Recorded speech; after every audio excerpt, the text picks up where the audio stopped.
Tremendous day, great world. Hopefully everybody's super great and getting better.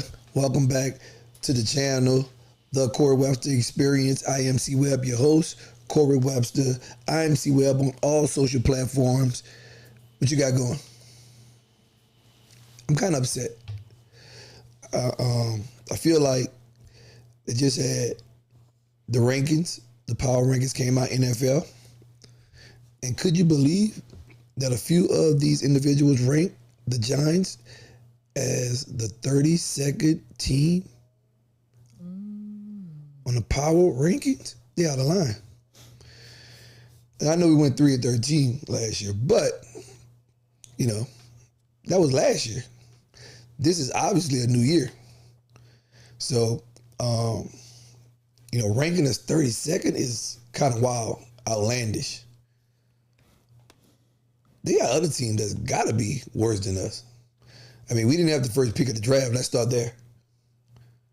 Not to throw anyone under the bus. But for starters,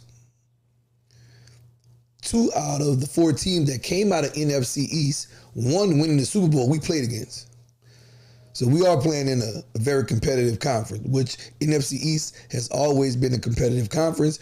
I thought at one particular time, best conference in football. It might have balanced out, or things may have shifted a little bit over the years. But needless to say, Philadelphia Eagles won Super Bowl, right? Washington Commanders went deep into the playoffs, right?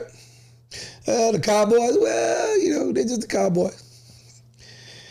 And you got us, the Giants, you know what I mean? So I just don't see us being 32nd. Come on now. Come on now, man. Come on now, dog.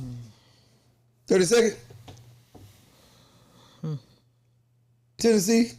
Jacksonville? People don't really care what's going on over there. Cleveland? Sorry to those cities. Sorry, not sorry. It just is what it is. Any thoughts on that? The Giants have improved at the quarterback position tremendously. Got 3 quarterbacks in the room now. We have a young rookie in Dart. We have Jameis Winston. It's going to be very entertaining this year. And we have Russell Wilson. Hopefully still got some magic in the tank, which I think he, can put together a nice, solid. I guess we got to show everybody. I don't mind. We're not from the show me state. That's Missouri, right? We're from the Big Apple. The Big Apple to Garden State, Garden City, New Jersey, New York. So we'll do that. We'll show you guys. We'll come out and get well this year. We ain't gonna be mad at the rankings, but we're gonna, use this as motivation, pin it up in the locker room, and let everybody see this is how they feel about you. OTAs ought to be lit. Fire. Everybody there. Participation, 100. Everybody there. Giving 100%. So we can come out here this season and, stir the pot a little bit. You know what I mean?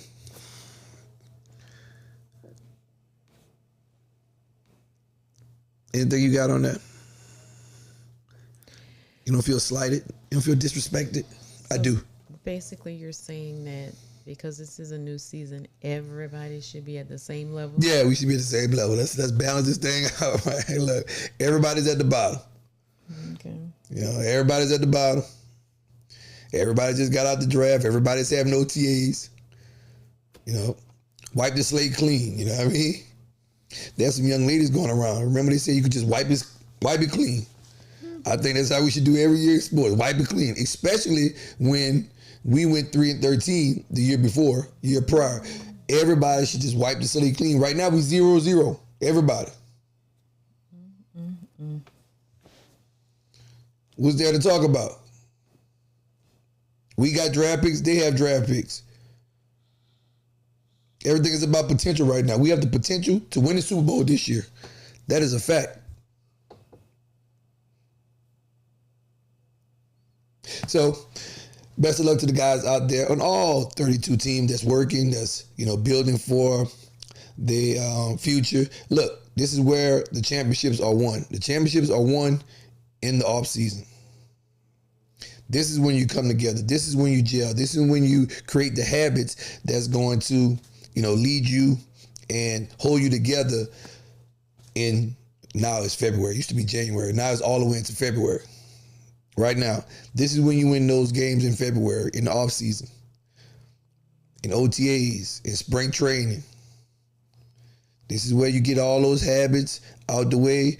You start to develop new habits of excellence. Remember, the guys that's doing things at a high level consistently, that's greatness.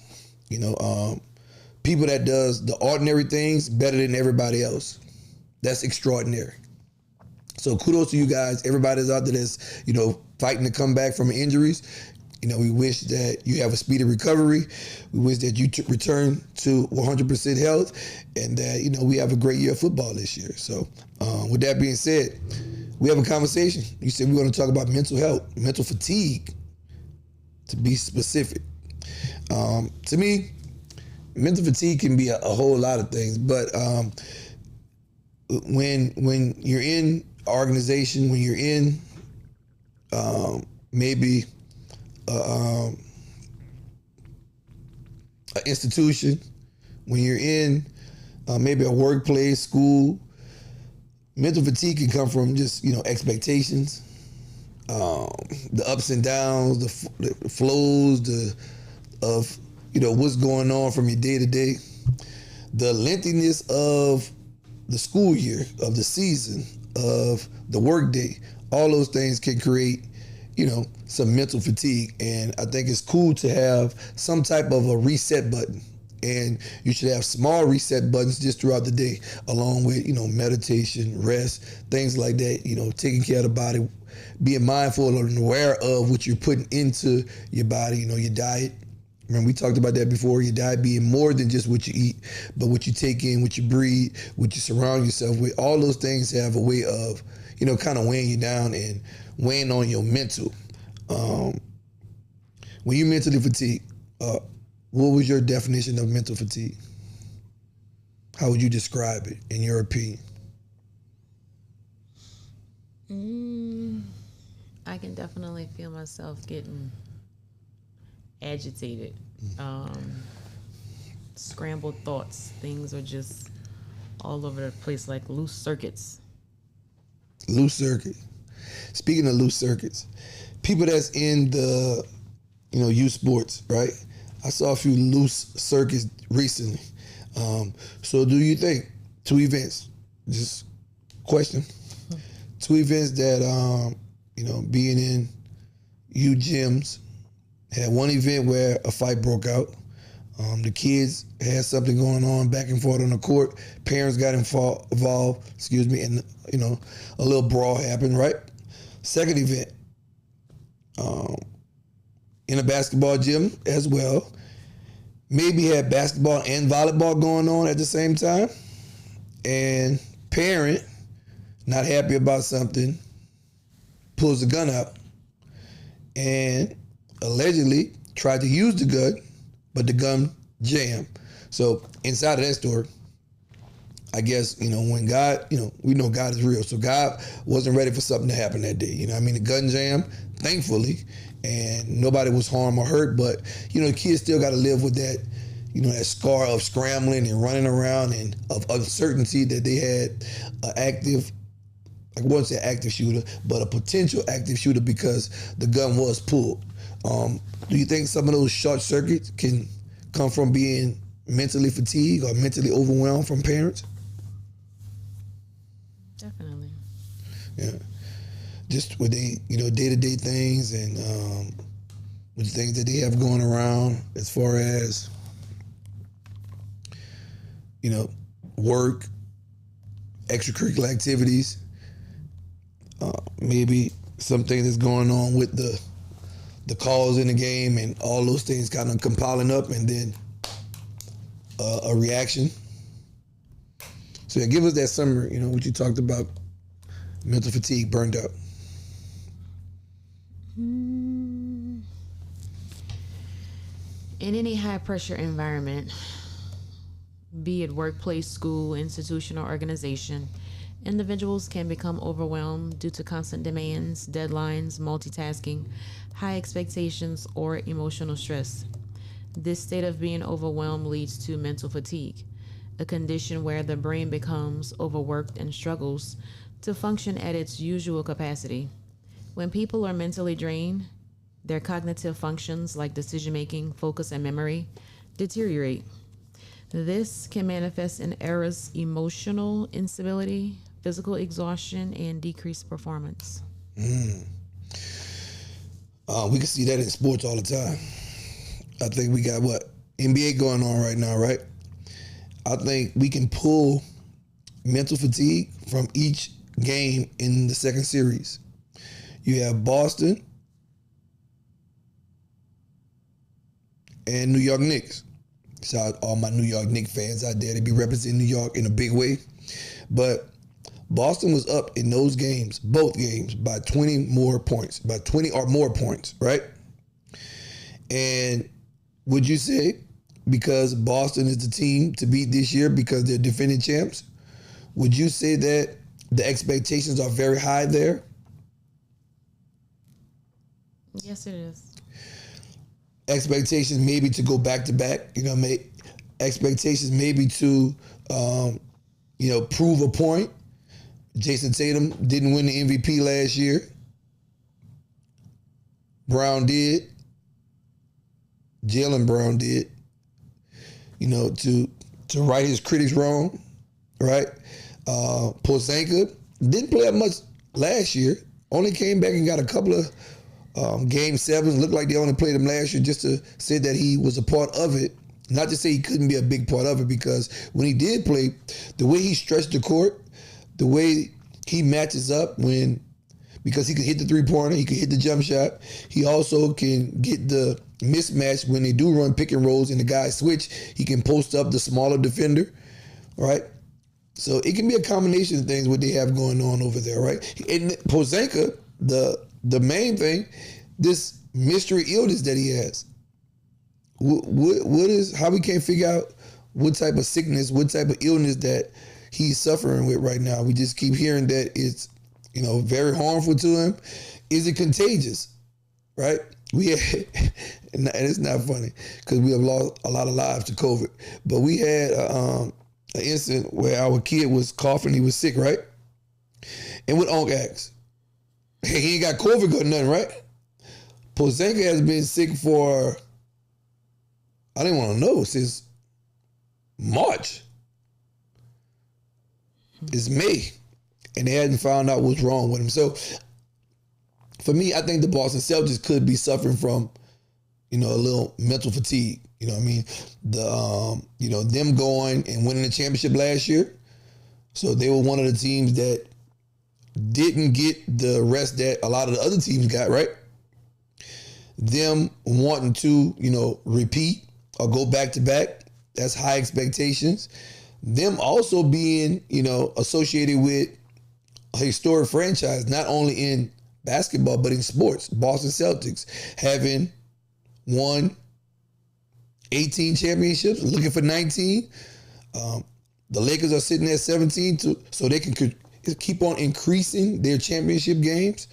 But, a lot of that is expectations, you know what I mean? So with expectations, people can be overwhelmed and people can have mental fatigue. Let's go, move on. Indiana Pacers. Them in Cleveland. Now, Cleveland was down a couple of their players, but Cleveland had a big lead in the second game that they blew. And Tyrese Halliburton ended up making the game winner to also stealing 2 games on the road, 2-0. So I won't say right now 100% is mental fatigue, because I want to give these teams an opportunity to defend themselves. And what I mean by defend themselves, how they come out in game 3 is going to say a lot about, their character and how they can get some rest, because they have an extra day of rest, right? Because they have a travel day and things of that nature. So it's going to be interesting to see, because this is all a part of the game. Can they reset themselves, right? Going on the road, know they're going to be in a hostile environment, right? Boston is not going to be at the TD Garden. They're going to be at Madison Square Garden in New York City.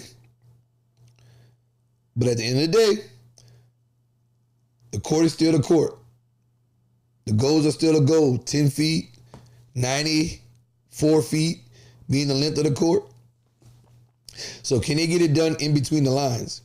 And I want to give them because, to build a 20-point lead in both games and to lose it, something ain't there. And what I mean by something ain't there is just not being able to close it, to finish it. You have done a lot of the hard work. Now we have to mentally lock in and finish the game just how we started the game. And then I make an assessment after those games. You know what I mean? And then on the other side, Western Conference. Western Conference is 1-1 right now. I think Denver showed a whole lot of energy in the first game, coming out and getting the win. But also, Oklahoma City Thunder lost a very big lead in that first game. So it looked like the second game they was able to create the lead and to keep things in perspective and have the fire burning, and they continued to push the lead in the second game. Yeah, I know Joker fouled out in the third quarter, but it was already done. You know what I mean? They was up by 30, 40 points.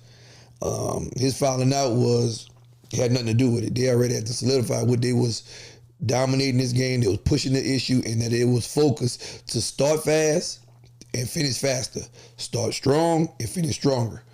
And I think that's what OKC did. You know what I mean? Now, again, that still, goes in favor to the Denver Nuggets because they stole home court advantage from OKC. OKC did come out and, kind of bounce back in the game too, but they're going to have to steal a game on the road.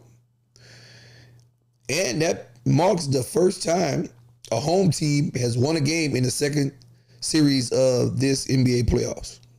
That's kind of, it's kind of interesting, right?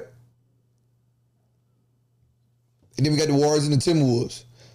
Warriors went on the road. I think you called it. I don't want to toot your horn too early, but I think you called it. You said the Warriors were going to win on the road. You said the Warriors were going to steal game one. Stole home court advantage. But they're going to be down Steph Curry for a week. How does that affect the Warriors? I mean, Steph started out real hot. I think he had 13 points, left the game in the second quarter. So how is that going to affect the Warriors, how they play?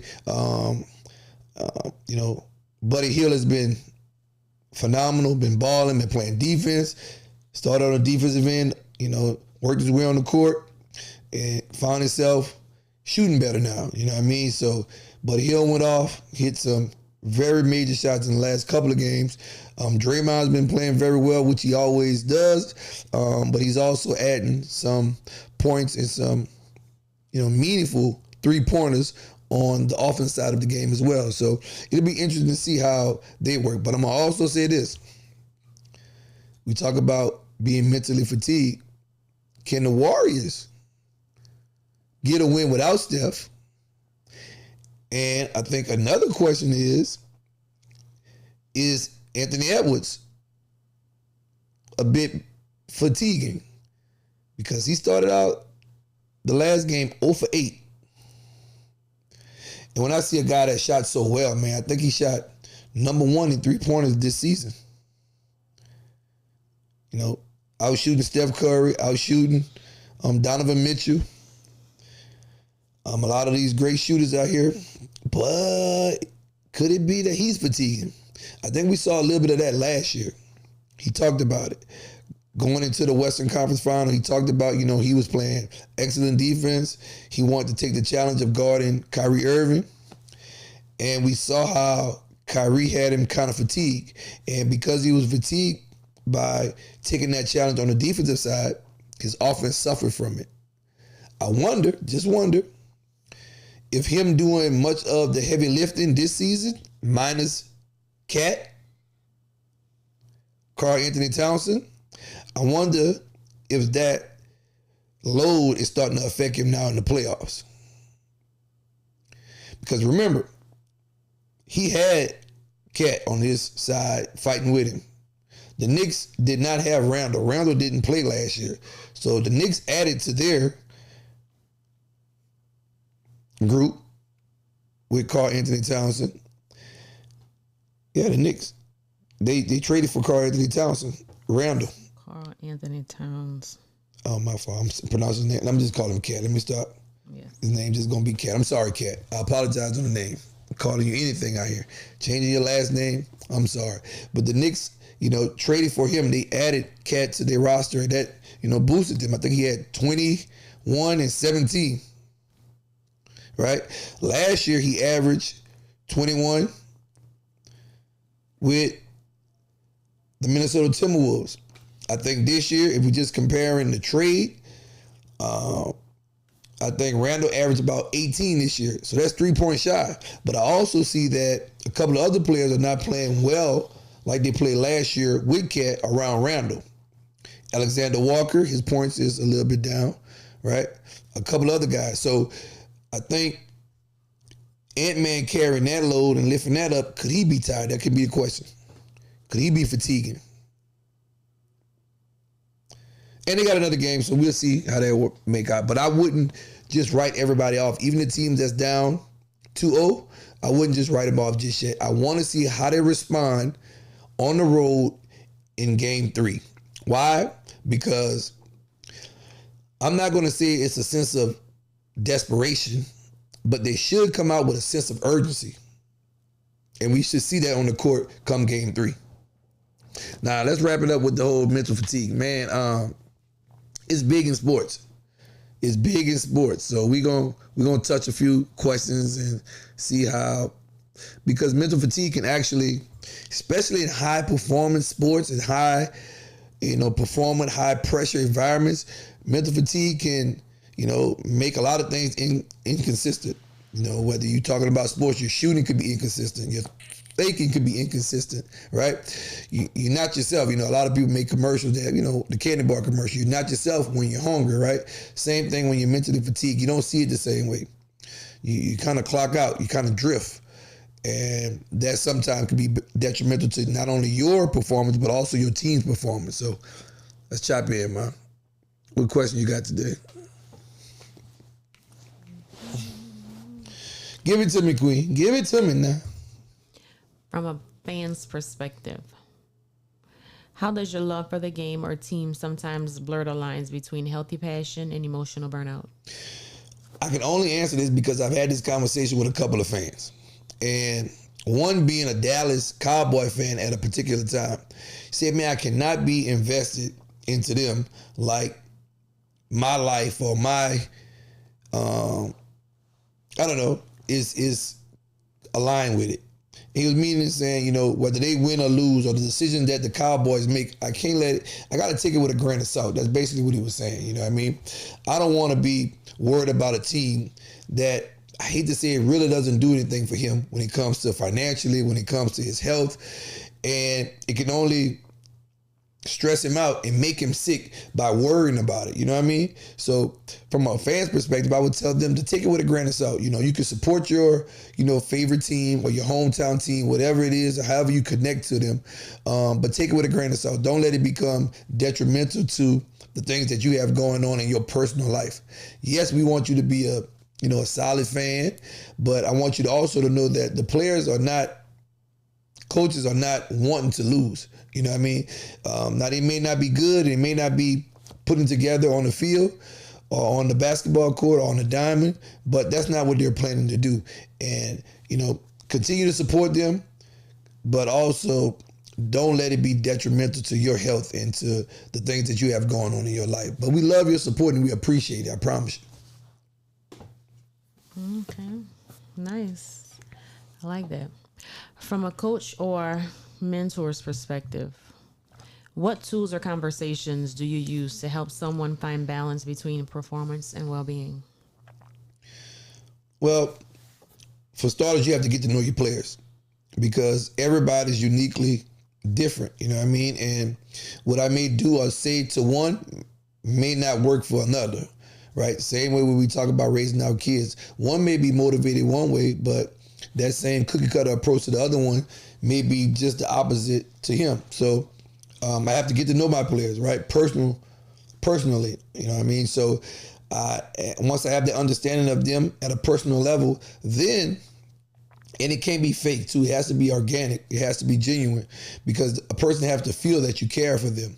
And then I can have those conversations about, a standard of, being able to rest themselves, being able to reset themselves, being able to, breathe in and meditate and things of that nature that can help them reset when they are having a moment, right? Let them know that, hey, man, if they have that trust and I have that confidence in them, I can give that to them by saying, hey, man, let's just go back to the basics. Hey, you are here for a reason, right? I still have confidence in you. You can get this job done. Remember the things that you did during the week. Remember the things that you did in the off season. All those things got you here. Just because you made an error right here today, don't let that one error become, your standard, or don't let it define you. One error that you learn from is, a stepping stone in the right direction of correcting a problem. But one error that's not learned from will be repeated again and again. So I go back to Green Bay Packers, NFL, what it was. NFC conference game, right? NFC conference game. New York Giants versus Green Bay Packers, Lambeau Field, right? Early on in that game, I gave up a play to down the driver. Nobody said nothing to me on the sideline. It was like it was a routine play. Nobody had to say this, that, and the third. You know what I mean? Nobody said nothing. So in that moment, I understood that I still had the confidence in my team that we're going to get it done. What I mean by that, they knew who I was. They knew that we didn't need to go over there and talk to him about that, because we already know his work ethics. We already know he's passionate. We already know that he's a big critique of himself. He don't need nobody else talking about him. Now, some other people may need somebody to go over there and say, hey, man, you got this, right? We didn't need that. We just turned the page, right? And, obviously I was able to make a couple of plays in that game, but the last one being the interception on Brent Favre in overtime game, giving us a chance to get to the Super Bowl. So those little things like that by your teammates, being detailed and understanding who you are can, as a coach too, can help your player get over the top of a little, mental fatigue. Okay, nice. From a leader or organizational role, have you ever pushed through exhaustion for the sake of leadership, and what did you learn from it? I think most athletes that have been successful at whatever level they have been successful in has had to push through exhaustion, had to push through mental fatigue, burnout. I think all of them can do it differently. Some of them have ways to reset themselves, reset their mind. They have a lot of things out there now as far as we talk about in the mental health field. That's being a normal conversation. We try to normalize it even more. And I would say it looked differently last year than it looked 10 years ago. You know what I mean? And it's steady evolving. A lot of teams have, psychiatrists, therapists on the sideline, on staff now, right? That wasn't a thing. But what those guys did was, when they couldn't be, disciplined in a matter, they was consistent. You know what I'm saying? Does that make sense? Meaning I may be tired, right? And I don't want to go get this workout done, but I'm going to be consistent in getting it done because I know the results that it's been getting me, right? The success that I've been having. Now, I think we get to a point now where we can also understand how we can get to the same results by getting the rest that we need. if that makes sense. So I would say every leader has fought through it, but I think now is understanding what do I need to fight through, because rest is equally as important as the work. So me saying, hey, I'm just gonna push through and just get it done, that may be more detrimental to myself and my team because I needed to rest. So now I think the conversation is, a little more than that, because we have some information back from a lot of the individuals that came before us. So, but yes, to answer your question, all leaders, all people that have been successful has pushed through burnouts. Now I think it should be a time that we understand that it's a healthier way of doing it. Okay. Nice. Next question. Is this your next question or last question? I'm just asking, not that I'm scared of these questions. I said next. Next, okay. I'm just, So, from your personal experience, what are the signs in your own life that let you know you're running on empty mentally, and how long do you usually ignore them? Man, that's a great question. Why? Why is it a great question? Because I ask it. Yeah. True indeed.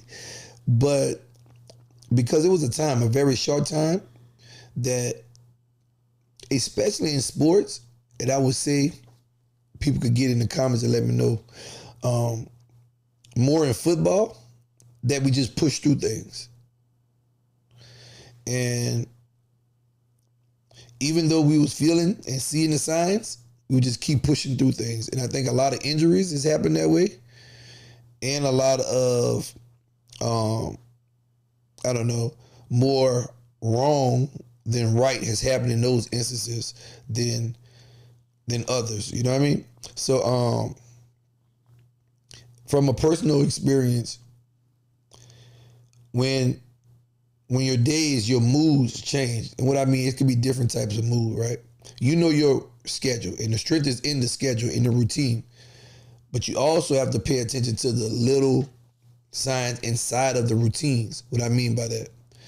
All right. If my schedule says, breakfast at a certain time, film at a certain time, workout at a certain time, practice, another film session, right? Another workout, maybe rehab or recovery, right?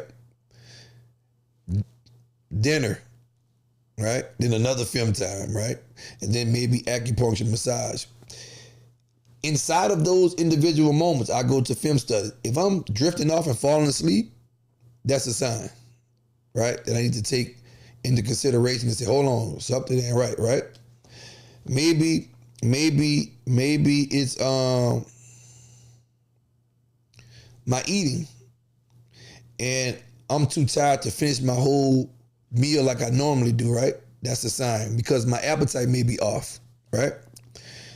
Maybe it's inside of the film study later on in the day where I can't stay focused. And I used to watch the play 4 or 5 times, and now I'm finding myself rewinding and watching it 10 times. Not because I don't know what's going on the film or the big screen, but because I can't focus in on it from the start of the play to the end of the play and see how I normally see the thing, right? Or maybe it's the massage or the acupuncture treatment. When I'm in that treatment and the person that's working on me say, man, you really, you really was tired today, man. You just slept through the whole treatment, right?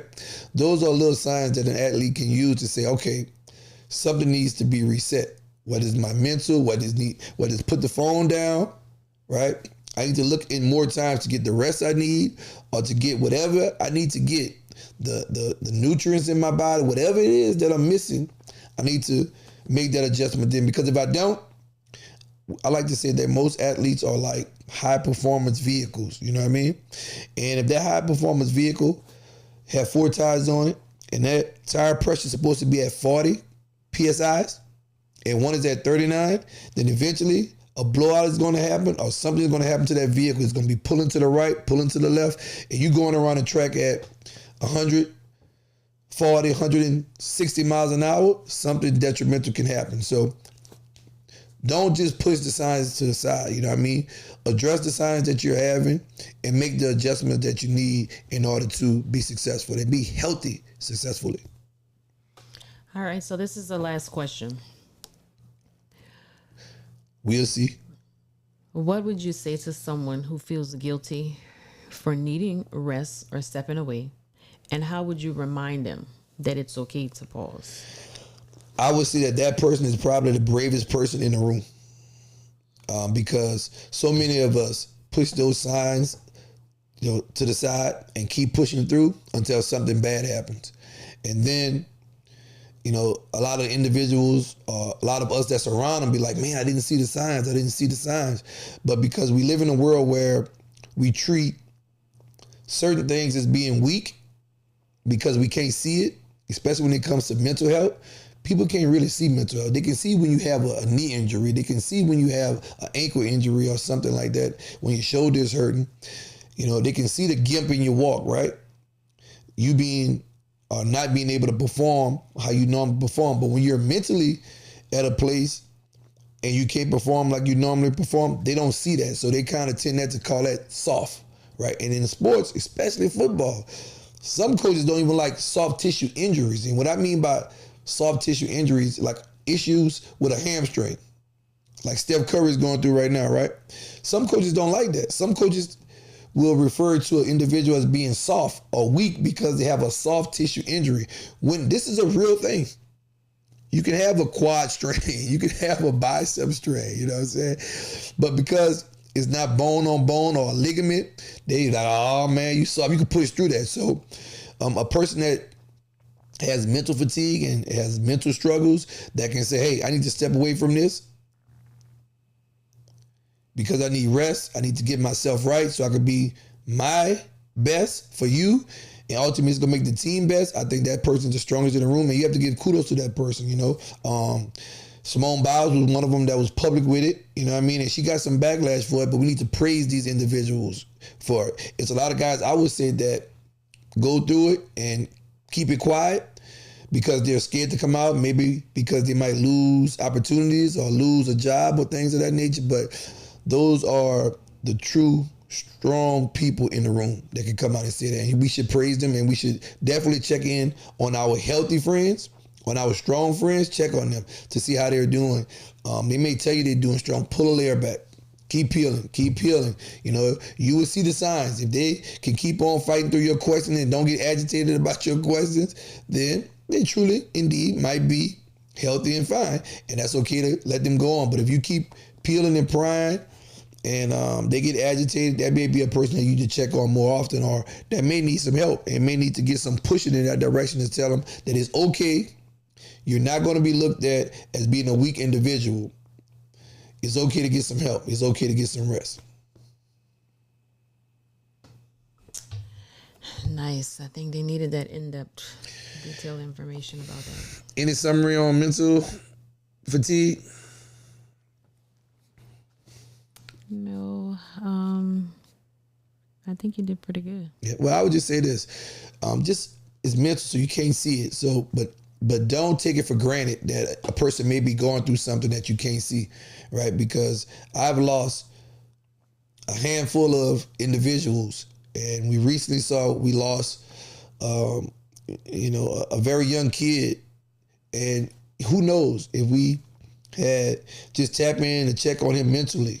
Who knows, what can be happening today. And I don't want to have any regrets. I just don't want those lives that we have lost to go in vain. So check on the individuals that you're around. Check on their mental. We always say that. Check on their brain. Not just, see them walking and smiling. That sometimes can be cover up to something that's going on deeper inside, deeper layers. So on your kids, man, check with them. They're smiling, they're doing good. Because I've also lost one kid. You know what I mean? To what is mental fatigue or things of that nature, a 12-year-old, you know what I mean? And it might have been 13. Probably 12. Yeah. But check on them. You never know what's going on with them at school. Ask them every day, how you doing at school? What you ate at school? How did this go? How did that go? Check on those individuals. Make time for it. Don't think especially from certain coaches. Don't think that, just because you can't see it, that it's not there.